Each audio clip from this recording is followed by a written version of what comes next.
O Poder Executivo, representado pelo Presidente da República, trata diretamente com o Poder Legislativo para aprovação de projetos, emendas e leis. As reformas, por exemplo, tanto trabalhista quanto tributária, são temas discutidos pelo Presidente do Brasil e pelos parlamentares. E como é que fica essa relação entre Executivo e Legislativo a partir do ano que vem? Como será a atuação do Congresso se Bolsonaro for reeleito presidente? E como será se Lula for eleito? E mais, como o Congresso eleito avalia planos de presidenciáveis? Estes são os temas do debate que começa agora aqui no Visão CNN. Para isso, nós convidamos os deputados federais mais votados nas eleições deste ano. Nicolas Ferreira, do PL de Minas Gerais, seja muito bem-vindo, estreante aqui no Visão CNN. E Guilherme Boulos, que já esteve aqui com a gente algumas vezes, do PSOL de São Paulo. Antes de mais nada, nossas regras são as seguintes. Temos por premissa o equilíbrio de fala dos nossos convidados, portanto, cada um vai ter cerca de 2 minutos para cada resposta, e para que eu não seja indelicada, eu nunca quero ser, e interrompo os senhores, temos aqui uma sinalização padrão. Quando o tempo estiver acabando, a minha imagem vai aparecer na tela. Dito tudo isso, vou à primeira pergunta. Como é que o Congresso eleito avalia planos de presidenciáveis? Eu começo então pelo Nicolas, estreante aqui, Nicolas. Boa tarde a todos, boa tarde, Boulos, boa tarde a todos que estão aí nos escutando e ouvindo a CNN. Acredito que o Congresso agora, nesse momento, está realmente aí preocupado, né, primeiramente com relação aí às eleições presidenciais. Acredito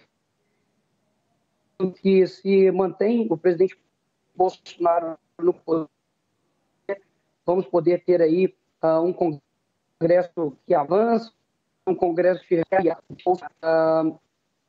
Estamos escutando aí? Sim, Nicolas, estamos com o seu áudio falhando um pouco, mas acho que a gente consegue te ouvir ainda. Vamos lá, vamos tentar. Bom, vou fazer o seguinte, enquanto o Nicolas está ajeitando o áudio dele, eu vou fazer a mesma pergunta ao deputado federal eleito, Guilherme Boulos. Como é que o Congresso, Boulos, avalia os planos dos presidenciáveis? Primeiro, boa tarde, Luciana, boa tarde a todo mundo que nos acompanha na CNN. O Brasil vive nesse momento uma encruzilhada, a eleição mais importante desde o fim da ditadura militar, em que o que está em jogo, de um lado, é a preservação das conquistas democráticas, do outro é um pântano de autoritarismo, de barbárie, de miséria para o povo brasileiro. O plano de governo do presidente Lula, a quem eu apoio com muito entusiasmo, é um plano de governo para reconstruir o Brasil, porque a pauta desse país não aguenta mais ficar os próximos 4 anos debatendo ódio, intolerância, armas. O Brasil tem que discutir o combate à fome. Nós somos o 3º maior produtor de alimentos do mundo e tem 33 milhões de pessoas passando fome. O Brasil tem que debater o combate ao desemprego. O Brasil tem que debater milhões de famílias que estão endividadas nos setores populares, na classe média, e apresentar soluções para isso. O plano de governo do Lula apresenta essas soluções, com a retomada de investimento público para poder gerar emprego e renda com obras de infraestrutura, moradia popular, investimentos sociais, com a proposta de retomar o aumento real do salário mínimo, que foi interrompido nos últimos 6 anos no país, com Temer e Jair Bolsonaro. Enfim, tratando dos temas que verdadeiramente importam para a maioria da população. Nós queremos combater a inflação, nós queremos garantir comida no prato, nós queremos garantir emprego e renda para o povo e, naturalmente, preservar a democracia brasileira, que hoje se encontra tão ameaçada com um presidente que governa ofendendo as instituições, defende tortura, defende AI-5, fala em fechar Congresso, em fechar Supremo. Então, é essencial que daqui até o próximo dia 30 de outubro, o povo brasileiro faça a sua escolha pela democracia. Sim, o Nicolas voltou. Nicolas, teve a estreia um pouco conturbada aqui no Visão CNN, mas a gente vai refazer a pergunta e te dar esse tempo também para a resposta. Como é que o Congresso eleito avalia planos de presidenciáveis? Respondendo aí também o adversário aí, é o Guilherme Boulos sem teto, mas com jatinho, né? Mas vamos ao que interessa. É engraçado porque, ao falar do governo Bolsonaro, ele é bem histérico, né, quanto aí aos erros, mas bem sutil, bem tímido quanto às qualidades e acertos do governo Bolsonaro. Uma vez que nós tivemos aí mais de 400 mil títulos de terras, né, sendo aí entregues durante o governo. Para fazer uma comparação aqui para o telespectador, somente nos 2 mandatos do governo Lula foram 99 mil. Nós tivemos aí 92% de desconto na dívida do FIES, aumentamos aí 33% o piso aí salarial dos professores. Então o Brasil tem avançado, o Brasil é o único país em deflação no mundo, inclusive enfrentando uma pandemia, enquanto outros, né, como por exemplo o Guilherme Boulos, que durante a campanha política fez aí, colocou a máscara e foi para as ruas, mas estava pedindo para as pessoas ficarem em casa, e quem saía para poder garantir o pão na mesa realmente era chamado de genocida. Então, com um Congresso mais à direita, um Congresso mais conservador, vamos ter aí avanços, continuar com as reformas do nosso país, que tem crescido muito, embora tenha uma torcida aí muito contra, né, ao nosso país. Então, estou esperançoso, acredito que irei fazer ali um bom trabalho, assim como estamos fazendo aqui em Belo Horizonte, para que a gente realmente mantenha não somente bons projetos em pauta, mas também travar péssimos projetos. Ele citou aqui com relação a voltar com comida na mesa. O governo Bolsonaro, por exemplo, deu auxílio a 21 milhões de famílias, né, com o Auxílio Brasil, que anteriormente, aí nos governos anteriores, eram R$80, e agora passa aí dos R$600. Ou seja, realmente é um governo que preocupa, que cuida. E o partido, por exemplo, que é amigo também do partido aí do PSOL, o Partido dos Trabalhadores, mas que ignorou o trabalhador durante a pandemia, as pessoas não vão esquecer disso. Pode ter certeza que as pessoas vão lembrar de quem manteve o posicionamento firme, mesmo com toda a pressão em cima. Vamos então para uma nova rodada de respostas. Agora o deputado federal eleito Nicolas Ferreira, o presidente e candidato à reeleição Jair Bolsonaro, tem a maioria favorável na nova composição do Congresso, tanto na Câmara quanto no Senado. Caso Bolsonaro seja eleito, como esta relação entre Executivo e Legislativo deve ocorrer nos próximos 4 anos? Diferentemente do que aconteceu no governo aí do PT e Dilma, né? Hoje, graças a Deus, nós temos aí ministérios compostos aí por ministros que não são aí por toma lá da cá, que não são colocados lá por conta de conchavos políticos, mas sim em termos técnicos. Então eu vejo que o relacionamento com o Congresso vai ser um relacionamento verdadeiro, transparente, assim como o presidente já tem feito aí com os nossos aliados ali na Câmara. Então eu vejo que a gente tem muito o que ganhar, a gente consegue realmente preocupar nessa tomada agora da economia, tem muita coisa que dá para ser aprovada. Agora no Senado, por exemplo, está lá, né, sendo discutido a questão do homeschooling, da educação domiciliar, são pautas muito importantes, que acredito que a gente vai ter condição aí de avançar com um Congresso mais à direita, e o relacionamento com o Executivo é trabalhar juntamente ali com os ministérios para que a gente avance. Inclusive, eu estive essa semana com o governador Romeu Zema, junto com o ministro Marcelo, da Infraestrutura, e movimentamos aqui, né, mostramos os avanços do governo Bolsonaro aqui no nosso estado. A gente pegou uma herança maldita do PT, com obras paradas, obras inacabadas, e agora a gente está tendo a oportunidade, por exemplo, de fazer a tão sonhada duplicação da BR-381, de também a gente conseguir tirar do papel o metrô, que deveria, né, estar sendo feito aí para Belo Horizonte, mas os governos anteriores fizeram aí em outros países, e agora a gente está tendo a oportunidade de retomar o trabalho. Então eu quero deixar aqui, mais uma vez, né, essa fala aqui realmente de esperança, que é muito revigorante para a gente. Eu participar ali de uma reunião com o governador Romeu Zema, que está fazendo excelente trabalho em frente a Minas Gerais, e o nosso ministro Marcelo, que representa o governo federal, e de forma alinhada, junta, ali realmente fazendo um trabalho pelo Brasil. É a primeira vez que um governo, de fato, se preocupa com o nosso país e não somente com o bolso de cada um dos políticos aí. Bom, então eu continuo, faço a mesma pergunta então para Guilherme Boulos. O candidato à reeleição Jair Bolsonaro tem maioria favorável na composição do Congresso, tanto na Câmara quanto no Senado. Caso Bolsonaro seja eleito, como é que está a relação ou como é que fica entre o Executivo e o Legislativo? Como isso deve ocorrer nos próximos 4 anos, Boulos?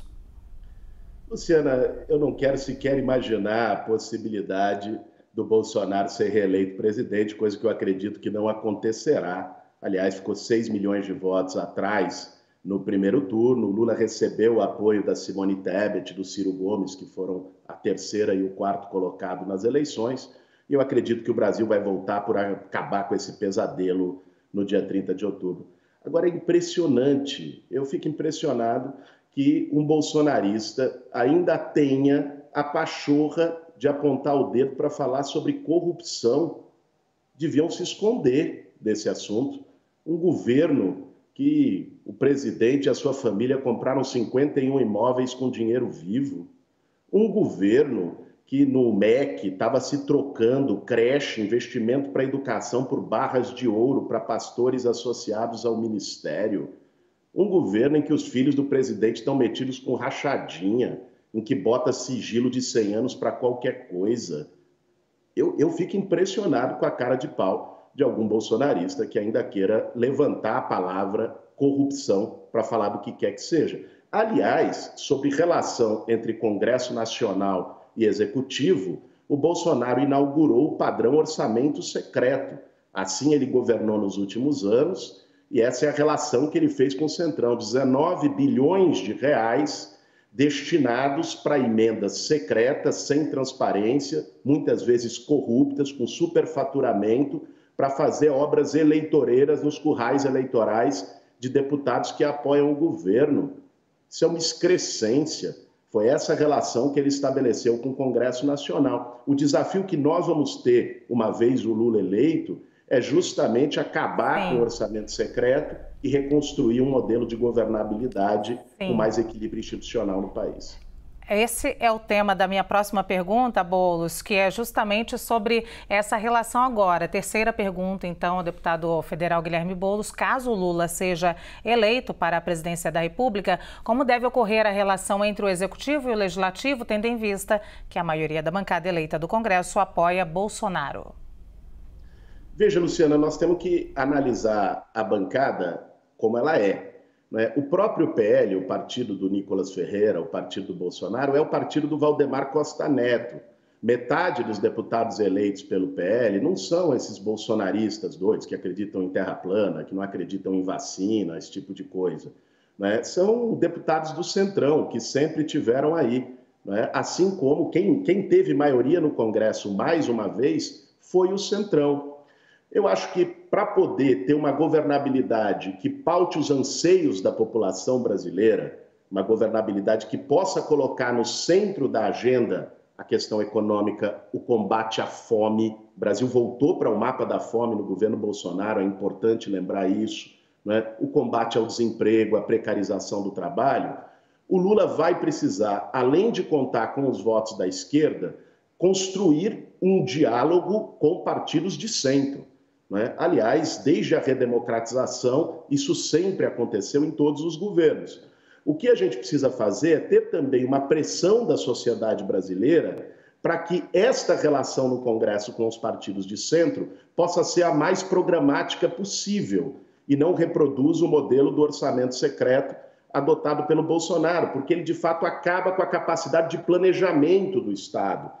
Quando o Congresso toma para si a gestão do orçamento, o presidente eleito pela maioria dos brasileiros perde margem de manobra para definir as prioridades de políticas públicas no país. Então nós precisamos acabar com o orçamento secreto, estabelecer uma relação de diálogo com o centro e isolar a turma que não acredita na curvatura da terra.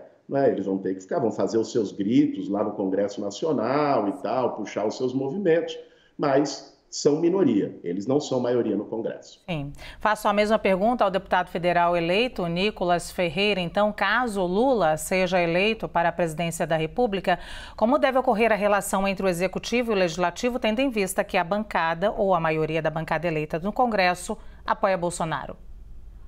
O Guilherme Boulos citou algo interessante com relação à cara de pau. Eu gostaria de mostrar aqui um cara de pau ao vivo aqui. Você tem aí provas de que houve corrupção na Petrobras, durante os governos do PT. Então, realmente, Guilherme Boulos, eu acredito que o seu diálogo com a Câmara seria isso, Você realmente deixou aqui bem claro como que você quer voltar aí com o governo, Antigamente, realmente era harmônico. Todo mundo roubava sem falar absolutamente nada.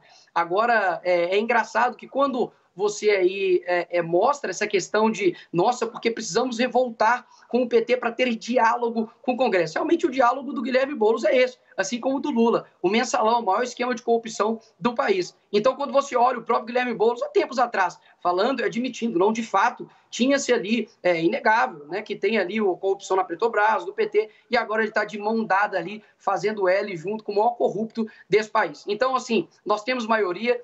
De fato, é engraçado porque o sorriso, como diria, né, o Olavo de Carvalho, risadinha é argumento de uma outra tipo de pessoa. Você pesquisa aí o resto da frase aí para poder saber o que eu estou falando. E quando a gente olha para o Brasil de hoje, realmente eles tentam levantar aí 51 imóveis, com relação ali a orçamento secreto. O orçamento é tão secreto que ele é disponibilizado no Diário Oficial da União. Inclusive, a própria Simone e a Soraya utilizaram desse orçamento aí tão secreto que é disponibilizado de forma pública. Então, esse tipo de falácia, realmente a gente vai destruindo aí aos poucos e, graças a Deus, o povo brasileiro está vendo que a mamata, anteriormente ali atrás, acabou. Eu, inclusive, coloco em xeque o próprio movimento aqui do Guilherme Boulos, que foi criado em 97, mas que até hoje, né, não tem teto. Então, realmente, eu fico impressionado com as promessas mirabolantes do PT e da esquerda para trazer picanha, para trazer aí cerveja, mas, na verdade, Tudo que acontece é um sem-teto com jatinho.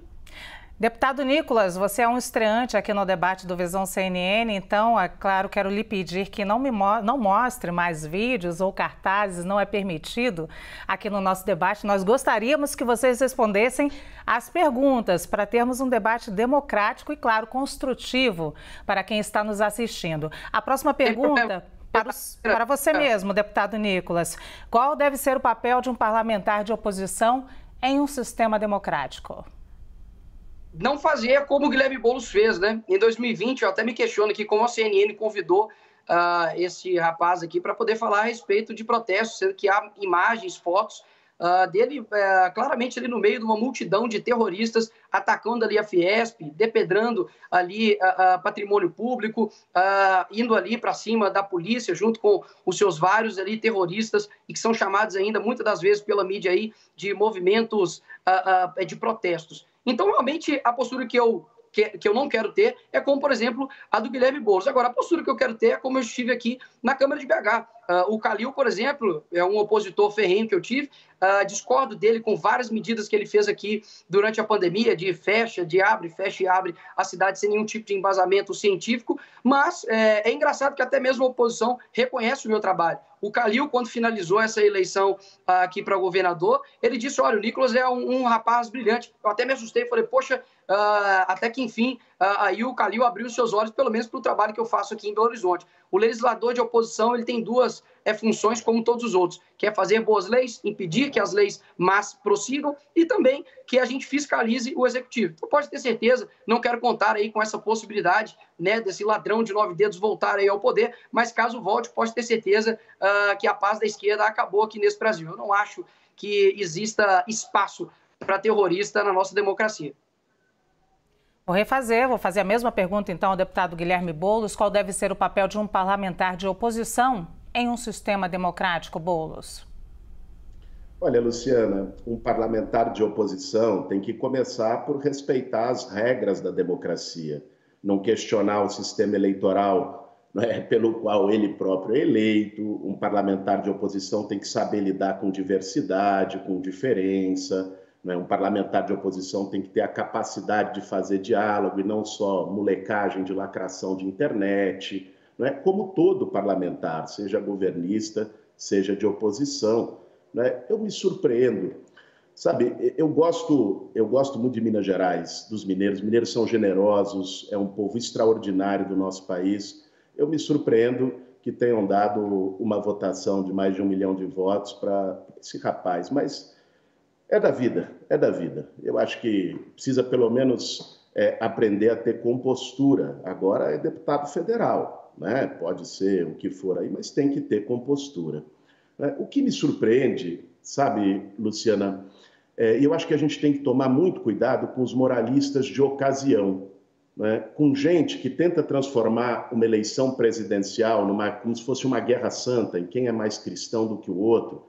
Gente que vive falando da família tradicional, dos costumes, da moral. Aí você vai olhar a vida privada da pessoa, é uma outra coisa.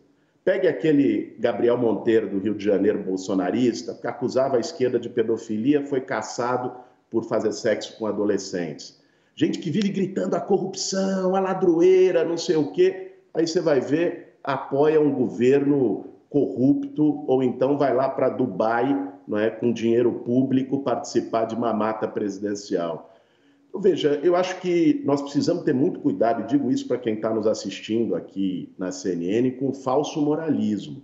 Nós não podemos permitir que essa seja a agenda da eleição presidencial. Nós precisamos discutir o Brasil, né? E não ficar numa guerra santa e num moralismo rebaixado, como o bolsonarismo tenta fazer. Nós estamos aqui com os dois deputados com o maior número de votos nesta eleição, então, do Brasil. Eu lhe pergunto, vocês dois fazem parte de espectros ideológicos absolutamente opostos. Então, quero saber de cada um, começo pelo Boulos, qual foi o recado das urnas ao te darem tantos votos, Boulos?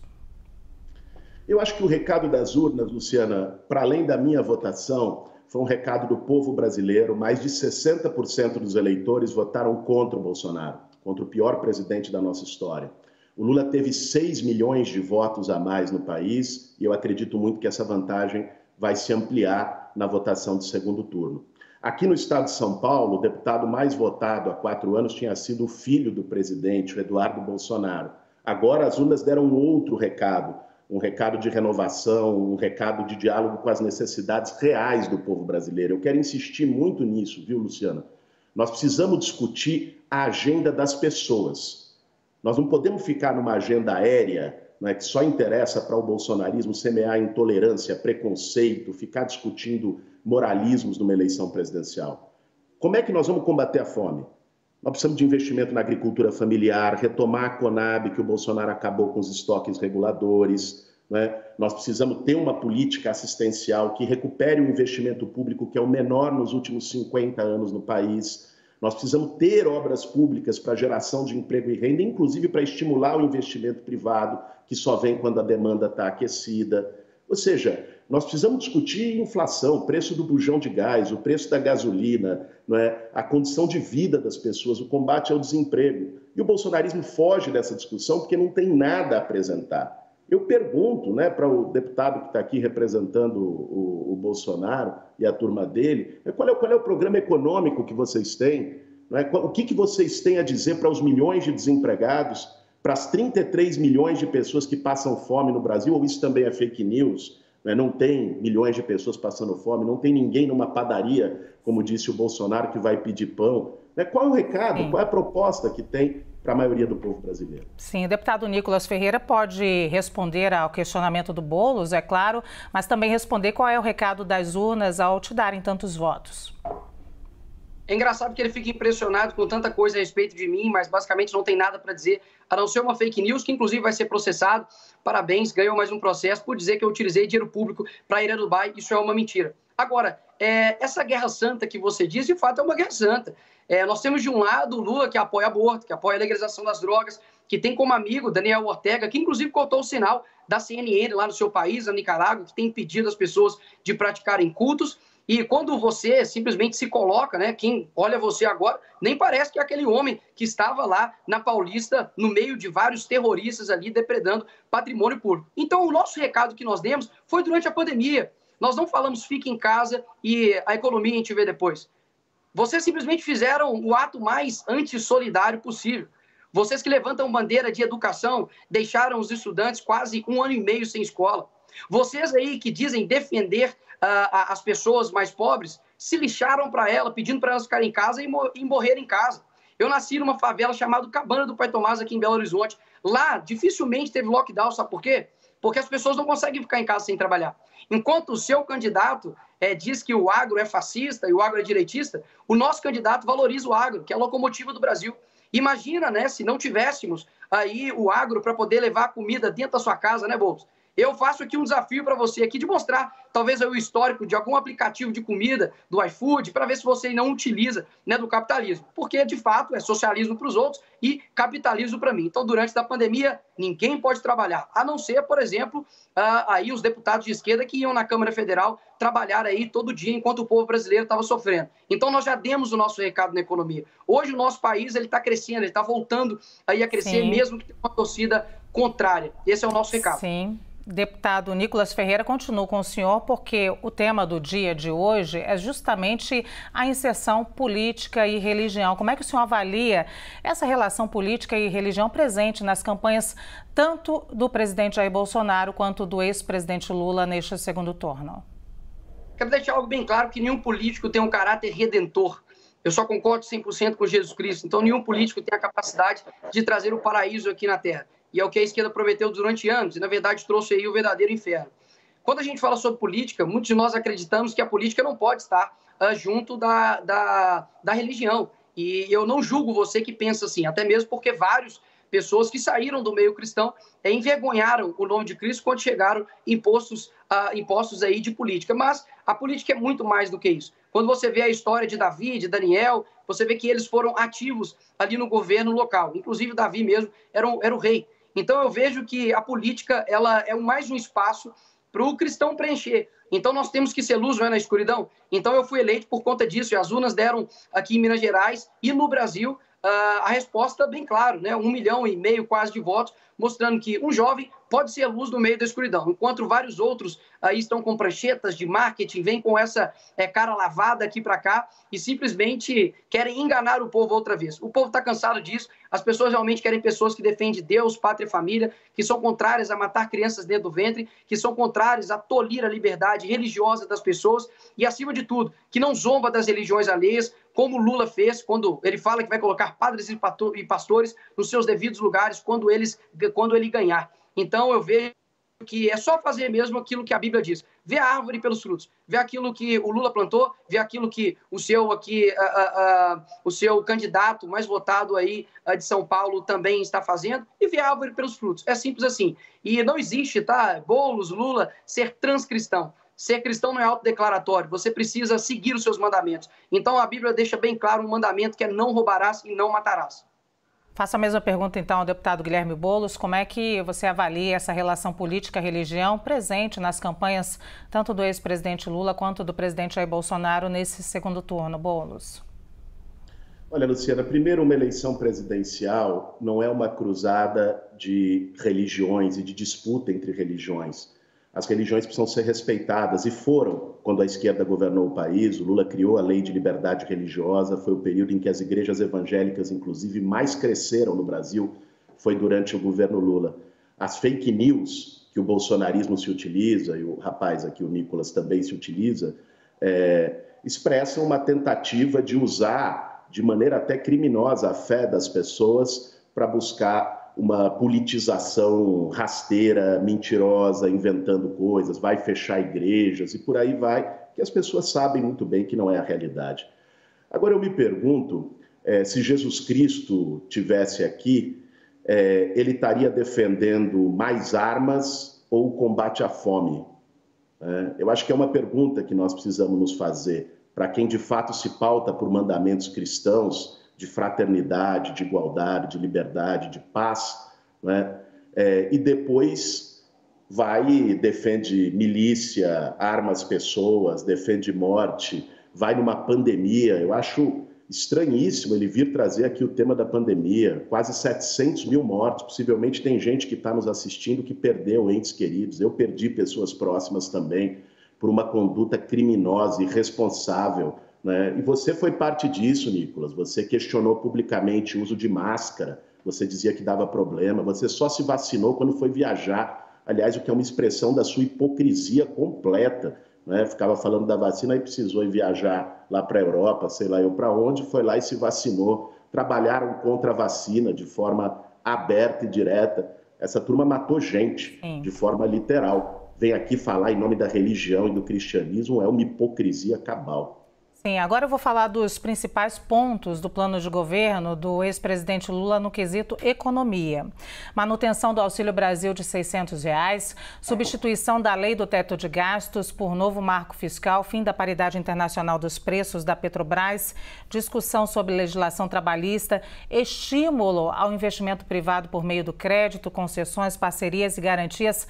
Qual é a sua avaliação, Guilherme Boulos? Olha, eu acho que esses pontos são essenciais para reconstruir o Brasil. Vale dizer que o Bolsonaro defendia, junto com Paulo Guedes, um auxílio de R$ 200 e foi graças à pressão da oposição no Congresso que chegou-se ao de 600. Depois ele cortou e, há 2 meses da eleição, criou um novo auxílio para tentar fazer um estelionato eleitoral com o povo brasileiro num país que está em miséria e com isso não se brinca. É necessário, sim, a retomada do investimento público, é necessário, sim, o fim da política de paridade de preço internacional da Petrobras, que levou a gasolina lá para o alto nesse período no governo Bolsonaro, aumentou o preço do bujão de gás. A Petrobras tem que servir ao povo brasileiro e não a meia dúzia de acionistas na Bolsa de Nova York.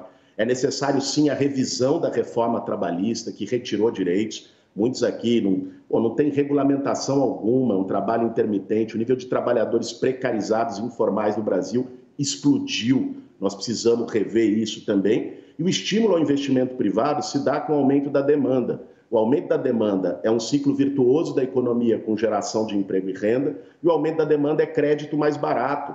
Hoje, o empréstimo no Brasil é um dos mais caros do mundo. Nós temos um spread bancário gigantesco. Então, a atuação dos bancos públicos para você poder reduzir os juros e reduzir o endividamento das classes médias, dos trabalhadores e trabalhadoras brasileiros, também é essencial. Agrego a isso o aumento real do salário mínimo. Bolsonaro foi o único governo da história republicana em que o salário mínimo teve perda real, diminuiu em termos reais, descontada a inflação. Nós precisamos recuperar o aumento do salário mínimo para melhorar a vida das pessoas, inclusive dos aposentados, das aposentadas, que muitos têm salário indexado, a sua aposentadoria indexada ao salário mínimo. Vou falar ainda com o deputado Nicolas Ferreira sobre os principais pontos do plano de governo do ex-presidente Lula no quesito economia, que é a manutenção do Auxílio Brasil de R$ 600, a substituição da lei do teto de gastos por um novo marco fiscal, o fim da paridade internacional dos preços da Petrobras, a discussão sobre legislação trabalhista, o estímulo ao investimento privado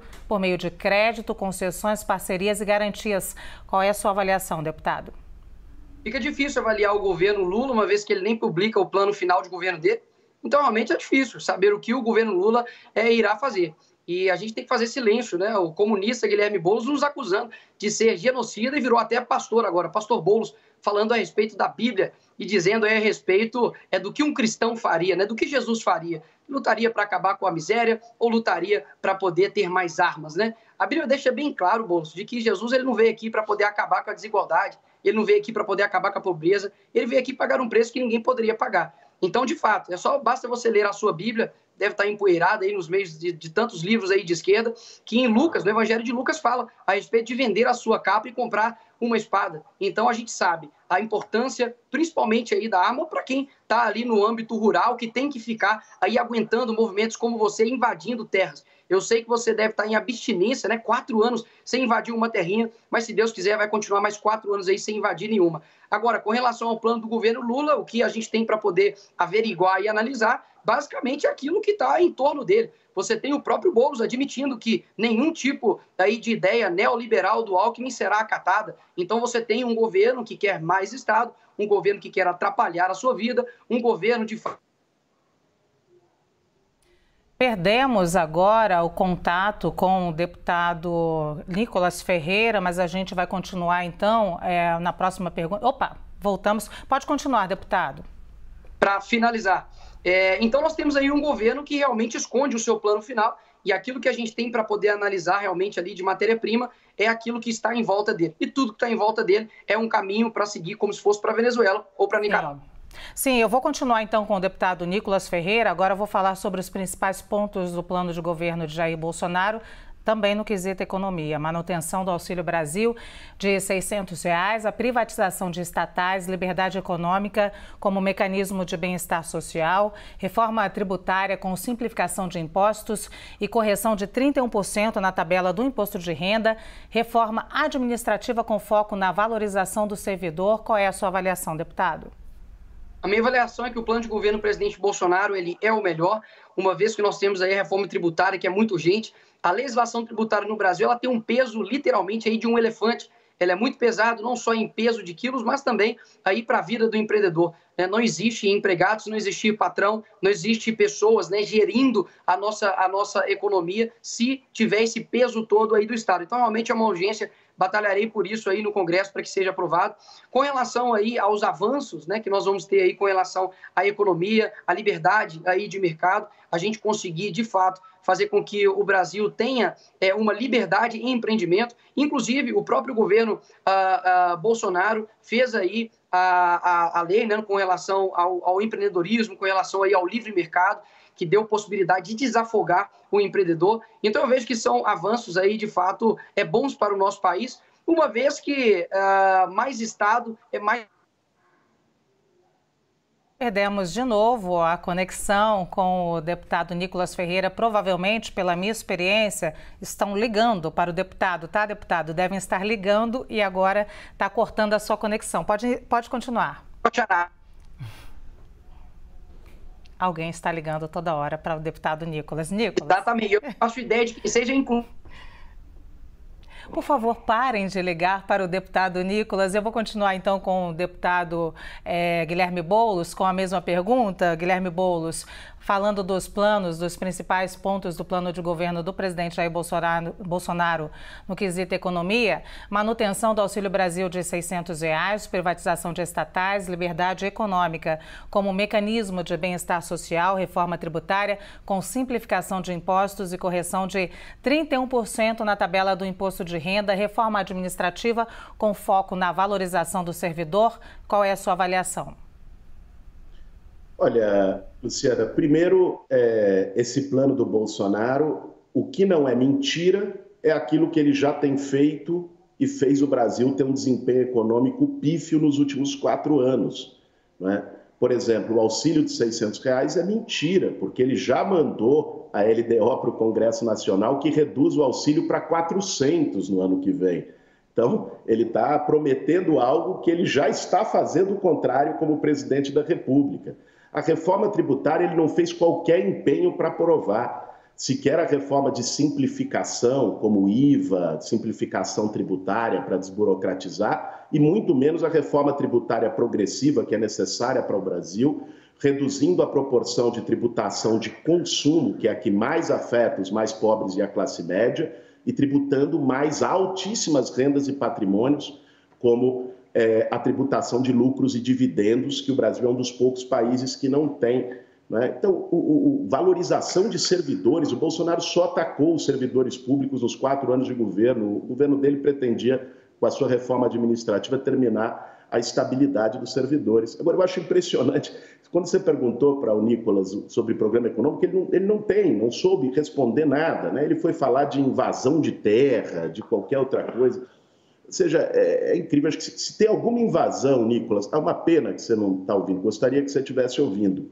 Porque se tem alguma invasão que precisa ser feita nesse país, é a invasão dessa sua cabecinha oca, né? Porque, inclusive, estaria respaldada na Constituição por um cérebro sem muita função social. Porque, francamente, né, você vai discutir uma questão econômica, a agenda econômica do candidato que ele mesmo apoia, e ele não sabe dizer um A. Né? Não consegue se posicionar sobre quais as propostas que tem. Né? É isso, o bolsonarismo é isso, né? Só xingamento, ataque, baixaria, levar o debate para um moralismo rasteiro e hipócrita e não tem nenhum projeto de país. Deputado Nicolas, não estava ouvindo agora o deputado Guilherme Boulos, é isso? Opa, voltou. Mas está bem baixinho. Voltou. Por uma questão de ética, Boulos, eu gostaria que você repetisse o que você falou pessoalmente sobre o Nicolas, porque acho injusto que ele não esteja ouvindo. Por favor. Claro, eu também acho. Não, o que eu disse depois de fazer a minha análise sobre o programa do Bolsonaro é que eu acho muito curioso, Nicolas, você, inclusive como um representante do bolsonarismo, um deputado bem votado, você não tem uma única coisa a falar sobre proposta econômica. Né? É impressionante, você não tem, você não fala, você vai falar de invasão. E aí disse aqui que se há alguma coisa que precisa ser invadida nesse país, é essa sua cabecinha oca, Nicolas. Né? Esse cérebro seu sem função social alguma, que só sabe propagar fake news, mentira, só sabe ficar jogando com moralismo baixo, com lacração de YouTube, e não consegue falar uma proposta de economia para o povo brasileiro. É triste, é o retrato do bolsonarismo. Você é esse retrato fiel do bolsonarismo. Eu tenho agora junto com as considerações finais, Nicolas, eu vou te dar mais um minuto para você encerrar aquela resposta, fazer as suas considerações e peço, nesse último momento, que a gente não tenha mais ataque pessoal, porque a gente não vai terminar esse debate nunca. E a intenção do debate aqui da CNN é que nós tenhamos sempre uma conversa propositiva. Então, Nicolas, você tem aí um minuto para rebater e um minuto para as suas considerações finais. Eu ainda continuo ouvindo bastante baixo aqui, mas vou tentar falar de qualquer forma. Eu já disse aqui, deixei bem claro, Bolso, que nós passamos uma pandemia global, afetou aí o mundo inteiro, e é uma desonestidade intelectual absurda de vocês, de quererem, obviamente, jogar nas costas a culpa em cima de uma pessoa e pronto. Basicamente, o discurso de vocês, eu disse aqui, foi fique em casa e a economia a gente vê depois. E aí, quando a economia chega, coloca a culpa em quem? No presidente Bolsonaro.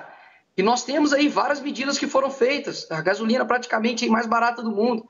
A retirada de impostos sobre o diesel. A gasolina diminuindo. Sobre o gás também de cozinha. Então foram medidas que eram acessíveis de fazer. Agora, qual presidente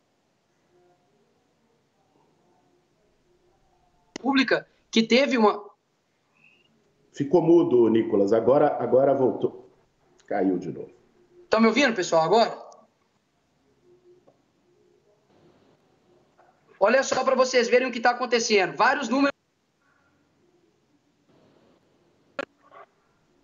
Coincidentemente, vários números do... Bom, a gente está tentando, vocês veem em contato que o nosso deputado Nicolas consiga terminar a fala dele. Eu peço, vou dar mais 30 segundos então para o Nicolas encerrar a fala dele, se ele tiver voltado aí. Se não, a gente vai com um minuto de considerações finais do Guilherme Boulos. Boulos.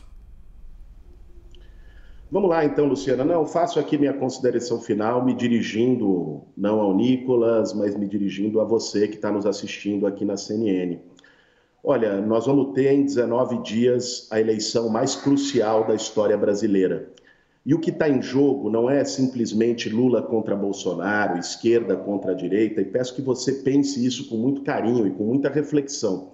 Mesmo as pessoas que não votariam no Lula como primeira opção, que tenham votado na Simone, no Ciro, vejam que o que está em jogo é a preservação da nossa democracia, é a preservação de um debate público sadio, é a possibilidade do nosso país voltar a respirar, inclusive de ter a possibilidade de divergência, de diferença. Isso existe numa democracia. Mesmo que você não concorde 100% com Lula, a eleição do dia 30 ela é um plebiscito sobre a democracia brasileira. E é muito importante que a gente encerre esse pesadelo de ódio, esse pesadelo de desastre econômico, esse pesadelo de morte, de desumanidade representado pelo Bolsonaro e pelo bolsonarismo. Por isso, no dia 30, é 13, gente. Vote Lula. Nicolas, vamos ver se você consegue ficar 30 segundos para a gente. É o que você tem para terminar. Luciana, boa tarde. É uma coincidência incrível que vários números no Skype me ligando aqui, atrapalhando a minha entrevista. É uma baita de uma coincidência, né? Mas vamos lá. Para poder finalizar aqui, basicamente eu quero reforçar ao povo brasileiro o que o Lula quer fazer agora, que ele não fez nos 16 anos que esteve no poder e também junto com o seu partido PT na frente. O presidente Bolsonaro, por mais que eles tenham aí o seu jeito, muitas das vezes, né, de truculento, mas ele é uma pessoa verdadeira, é uma pessoa genuína, que conseguiu fazer com que o povo brasileiro fosse cuidado durante esse período tão difícil. Sim, deputado, desculpe, acabou o seu tempo, você já tinha falado mais de 1 minuto e meio antes da gente conseguir fazer esses 30 segundos de considerações finais. Eu agradeço muito a participação dos deputados federais mais votados nas eleições deste ano, Nicolas Ferreira, do PL de Minas Gerais, Guilherme Boulos, do PSOL de São Paulo. Nossa intenção, como sempre, é trazer um debate saudável, sadio e propositivo para o nosso telespectador. Muito obrigada a vocês.